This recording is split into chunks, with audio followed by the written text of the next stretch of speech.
was from Harry Redknapp on the Project Footballer. He said 80% of young coaches who work at football clubs are academics. They've never played football and they don't understand what's going on. Like someone who's played in the 1960s is just away with the fairy tales at the minute. Because if he thinks this is a good sort of the structure and he's trying to create some sort of drama, he couldn't go on the Cardigan Street and talk about drama. I think he's talking absolute nonsense because I think this quote is ridiculous, personally, because a lot of articles now are trying to make it out that people in their 20s, coming towards their 30s, have little experience and showing that they aren't good compared to people who are ex-footballers. But examples which show that you can be the best footballer and then it doesn't mean that you're going to be a good coach or manager, because Wayne Rooney, Derby County, DC United, sacked recently at Birmingham. What has he done so beautiful in the managing game? Frank Lampard, Derby, Chelsea, Everton. What has he done so special? Probably arguably one of the best Premier League midfielders ever, Frank Lampard. And he hasn't done good in the management world. Same with Wayne Rooney. Steven Gerrard also. He had one decent year at Rangers. Sacked at Aston Villa. And he did an absolute shambles down Alhed Ediveg. Whatever you call that team out there. He's eighth. Out in that league. So he's eighth in Saudi Arabia.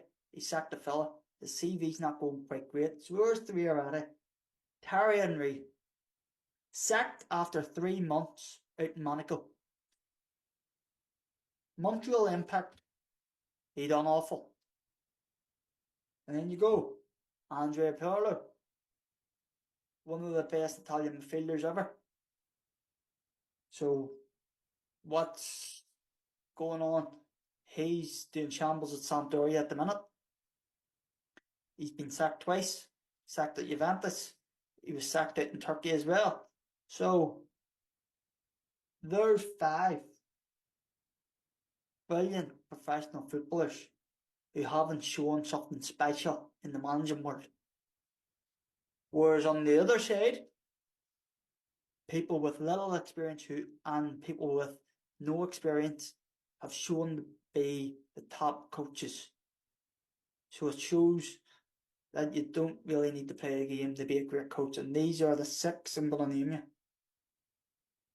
Arsene Wenger, Jose Mourinho, Mauricio Sarri, Andre Villas-Boas, Nagelsmann, Liam Manning, recently appointed at Bristol. So, there are 6 people who's got little experience playing compared to the people who's played, and all 6 of them has better record than the ex-footballers. So it shows that Harry Redknapp, all his experience playing and all his adaptations, whatever he thinks is wrong. It doesn't matter if you played the game that you're going to be a good coach and not fight for it. It doesn't mean you haven't played the game you're going to be a good coach. So fight for it doesn't mean anything. But what happens is that I think that if you're at that football club, you must have deserved something. You must have proved that you're good enough to try and work at that club. And that's what I think. And also, one of the best coaches ever, never played before he went straight from a shoe salesman to become a coach, Arrigo Sacchi. And he said that I never realised that to be a jockey, you had to be a horse first. So, it shows you that, and he brought through Maldini and Franco Baresi at that AC Milan team, that it shows you that you don't need to be an ex-footballer. So, there's 6, including another one in Arrigo Sacchi.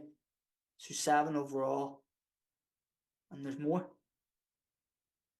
That you don't need to be top player. You can go another route, like what them 7 did. And one of the players in that AC Milan side said that before Arrigo, Italy was all about great defence. But with Arrigo Sacchi, we started the press, total innovation, top motivator, top coach. Opinions are like brain cells. Everyone's got one, but sometimes them brain cells can be a load of rubbish.